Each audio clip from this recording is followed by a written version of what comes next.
लोग को जो एकत्र किया गया, इतना तो समझ में आ ही गया हो कि आपके बच्चे के बारे में ही सिर्फ हम लोग बात करने आए हैं। सिर्फ एक बात है, जैसे कि सर ने बताया, नीरज सर ने बताया, दीदी ने बताया, जैसे कक्षा 1 के अध्यापक हैं, क्लास फर्स्ट में हम पढ़ाते हैं। किस किस के बच्चे पढ़ते हैं कक्षा 1 में?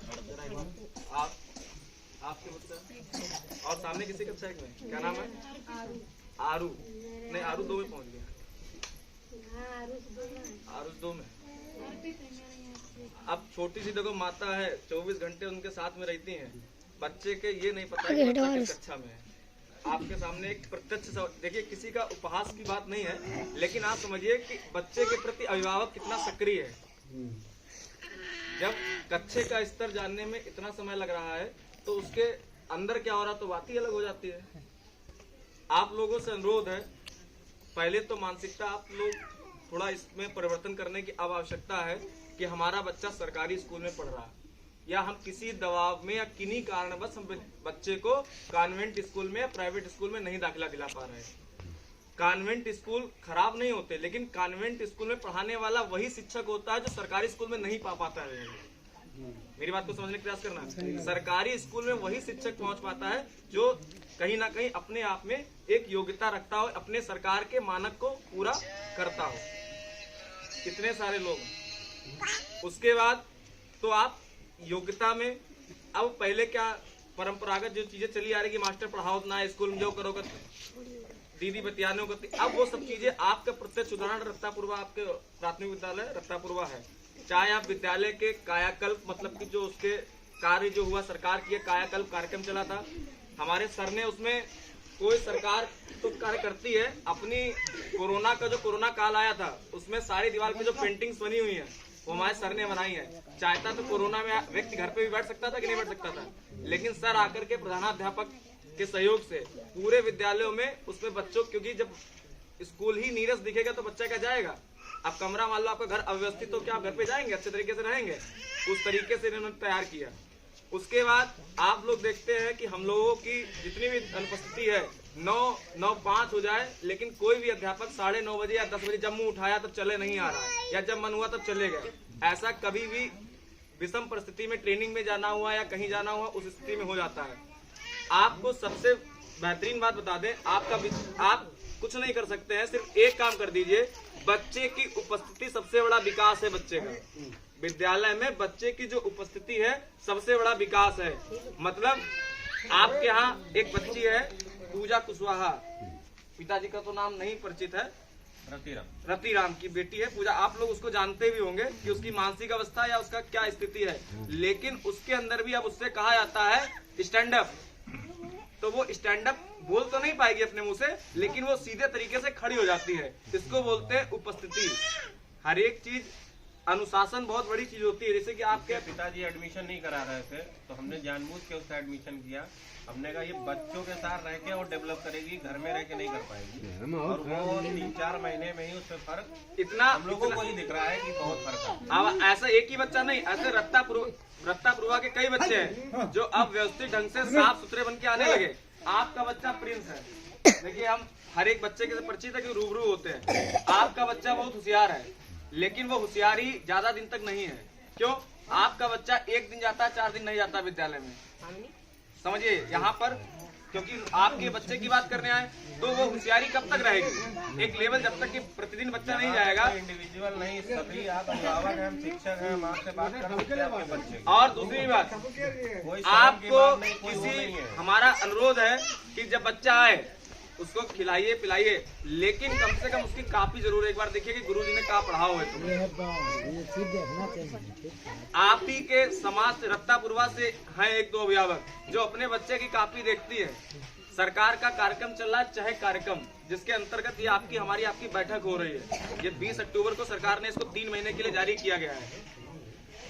लेकिन अगर आप देखेंगे तो कहीं ना कहीं हम तो उत्तरदायित्व अपना निभा ही रहे हैं, लेकिन अगर इत्तेफाक से मान लो हमने 1 दिन काम नहीं दिया और आप रेगुलर देख रहे हैं, तो आपका दायित्व बनता है कि आप अगले दिन हमसे पूछिए कि गुरुजी हमारे बच्चे काम कहाँ नहीं मिलो। तो इससे फर्क किस किस पे पड़ेगा? पढ़ाने वाले टीचर पे, बच्चे पे, कि हमारे पिताजी काहे के चक्कर में स्कूल आए कि हमें काम ना दोगे गुरुजी ने। बच्चा खुद ही जाएगा कि हमें काम दो वरना हमें घर में मार पीटी। आपके यहाँ एक बच्चे का सुबह यही जवाब था, कक्षा 1 में है, अर्पित है, बहुत आपके यहाँ का बच्चा है वो, बहुत होशियार बच्चा है, बहुत होशियार बच्चा है। उसका जवाब यही था कि कहीं मम्मी हमें रुकती करे घर में, तो हमने तो कहा हमने मम्मी को बताए दो गुरुजी बहुत मरी है अगर हम स्कूल नहीं गए, हम स्कूल जरूर है। आप सोचो शायद आपका गुरुदेव का कार्यक्रम लगा है 5 दिवसीय, हमें नहीं पता कब होगा वो आपका, कहा गुरुजी हमें 5 दिन की छुट्टी दे दी, हमें मथुरा जी पे है कोई कार्यक्रम है। अब एक बच्चा नहीं 3-4 पहले से रहे, कहा गुरुजी मरिया हो ना हमें, हम आई वो स्कूल, लेकिन खाली 5 दिन की छुट्टी पड़ रही, 15 दिन की 7 दिन वाली, कहा भाई छुट्टी से मतलब हमें मथुरा जी में 5 दिन की छुट्टी दे दी हो।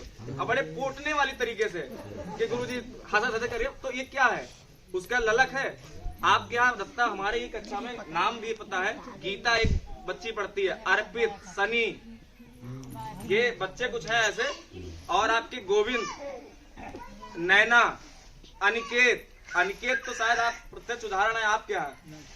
कक्षा से क्लास से ये लोग लेने के लिए जा रहे हैं उसको, लेकिन वो बच्चा जा नहीं रहा। ये भाई आप क्या नहीं, ये लोग लेने गए कि चलो दादी उनके यहाँ पिताजी क्या जाने के लिए आया, लेकिन वो आज भी बड़े मन से पढ़ रहा है, उसका बिल्कुल भी मन, क्या हम लोग कुछ अपने पास से उसको एक्स्ट्रा दे देते हैं, अतिरिक्त दे देते हैं, कुछ भी नहीं दे देते हैं, लेकिन एक भावात्मक रूप से लगाव रहता है कि सबसे बड़ी अनुशासन। उसके बाद क्या होता है कि आपके बच्चे का सर्वांगीण विकास करना, तो आपके सबसे कुछ करना है,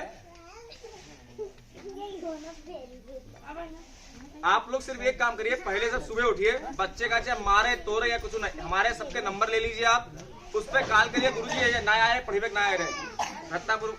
आपने देखा होगा हम जब भी जाते हैं गाड़ी खाली लेके किसी ना किसी बैठा जरूर लेते हैं, कोई भी गाड़ी खाली लेता है, चाहे हम हो कोई भी हो, सब लोग बैठा लेते हैं। भाई सब तो नहीं बैठा सकते, लेकिन कुछ को तो बैठा सकते हैं, जैसे कि अच्छे के पैर में चोट लगी, कोई जिसको कोई समस्या होती है बैठा लेते। तो आप एक बार हमको सूचित कर दो गुरुजी पढ़न ना आए रहे, अगर 10 मिनट के अंदर उस स्कूल से टीचर ना आए, मार के बच्चे ले जाइए हो, लेकिन कहा गुरुजी का रोज रोज फोन करो, तो गुरुजी अकेले तो नहीं है, बच्चा तो आपको करो है, गुरुजी को थोड़ा ना खा दे। आप अभिभावक और शिक्षक के सामंजस्य से बच्चे का ही विकास हो पाएगा। और उससे बड़ी बात, जो ड्रेस वाला पैसा या जो भी ऐसी होती विसंगतियां होती हैं कि गुरुजी पैसा या प्रधानाध्यापक के स्तर से अगर कुछ भी जाना होता है, एमडीएम वाला जो कोरोना में पैसा जाना था, आपके सबके पास पैसा पहुंचा, लेकिन जो 1100 रुपए जो बढ़ के 1200 रुपए ये सरकार अपने स्तर से ऊपर से भेज रही है। वाला पैसा था ये हम लोगों के पास से नहीं भेजा जाना था, ये भेजा जाना था सीधे लखनऊ से, तो इसमें प्रधान नंबर दे दिया गया, जो खाता लिंक नहीं है बस उन्हीं में पैसा नहीं है, बाकी सब में पैसा जा रहा। तो उसमें इसके अलावा एक चीज और हम बताएंगे कि जिनके पैसे नहीं गए हैं वो अपनी बैंक की किताब और आधार लेकर के हमारे पास चले आए, उनको हम एक फॉर्मेट हमने बनाया है, हम उस पर भर के दे देंगे, साइन मोहर करके अपनी बैंक में जाके एक बार उसको और फिर उससे भी बेहतर बात आपके लिए बता दें, आप लोगों के लिए भी तालियां बजनी चाहिए, इसलिए बजनी चाहिए, औरेनी जितना जागरूक गांव, आसपास के गांव में कोई इतना जागरूक गांव नहीं जितना औरेनी जागरूक गांव है बच्चे को पढ़ाने के प्रति। ये भी बात तय है, इतना गांव प्राथमिक जो भी स्कूल बने हुए इनके आसपास का अगर देखा जाए तो आप लोग बहुत जागरूक है शिक्षा के प्रति, बच्चों को आगे बढ़ाने। बस उसमें आलस बस ये कर देते हैं कि 2 दिन बच्चे को भेजो, तीसरे दिन बच्चे को रोक लो। सबसे बड़ा दिक्कत यही सिस्टम बन जाता है। सरकार की तरफ से कार्य पुस्तिकाएं आई हैं, कार्य पुस्तिकाओं में प्रतिदिन कार्य कराना है। अब बच्चा एक दिन आया, दूसरे दिन नहीं आया, कार्य पुस्तिका वो छूट गई। अब आप समझ लीजिए अर्पित आगे पहुंच गया, गीता पीछे हो गई, क्योंकि वो आए नहीं थे। तो ये सिस्टम यहाँ से बिगड़ गया कि नहीं बिगड़ गया? आप कुछ भी मत करिए, 2-3 काम खाली कर लीजिए। सुबह इस समय डेंगू मलेरिया बहुत चल रहा है, उसको साफ सुथरा जो पानी आनी को मरो एका उलची दो, क्योंकि इसी मच्छर फैलने से उसको साफ सुथरा बना के नाखून दाता साफ करके उसको स्कूल भेज दीजिए। घर पे आए, दूसरा काम है आपका कि उसकी कॉपी देख लीजिए। जैसे सर बता रहे थे, कितना अच्छा सर ने अपने बचपन की बात बताई, पता नहीं था अंग्रेजी होती क्या है, लेकिन सर को क्या पता, उसी तरीके बच्चे को नहीं पता कि आपको कितना आता कितना नहीं आता है। तो कहीं ना कहीं 2-3 काम आपको जरूरी करने हैं। बच्चे को सुबह स्कूल जरूर भेजिए। उसके बाद जब बच्चा आए तो उसकी एक बार कॉपी जरूर देख लीजिए आप लोग, और ये भी पूछ लीजिए कि स्कूल में का होत करे, गुरुजी पढ़ाओ करे कि नहीं पढ़ाओ करे। तो कहीं ना कहीं लगेगा बच्चे कि हाँ देखो पापा हमारी चिंता करते करे, मम्मी हमारी चिंता करती करे, हम का दे, तो बच्चा अपने आप आएगा वहाँ पे, गुरुजी हमें काम दो। समझ में आया? तो आप लोग बच्चे को स्कूल भेजेंगे कि नहीं भेजेंगे रोज? हाँ या ना? आते रहे, रोज भेजेंगे कि नहीं भेजेंगे? और सुनिए, जिनके पास स्कूल वाले स्वेटर नहीं है, वो अपने स्कूल, पहले तो स्कूल वाला इतना महंगा कोई आता नहीं है, और मान लो आर्थिक तंगी, ज्यादा विशेष आर्थिक तंगी है, तो जो घर में स्वेटर, लेकिन बगैर स्वेटर के बच्चा एक दिन के बगैर स्वेटर गया तो 4 दिन स्कूल नहीं जा पाएगा, और जितना स्वेटर नहीं मिलेगा उतना डॉक्टर को दिखाएंगे जाकर के, जितने स्वेटर नहीं मिलेगा उतने आप डॉक्टर को दिखाएंगे जाके।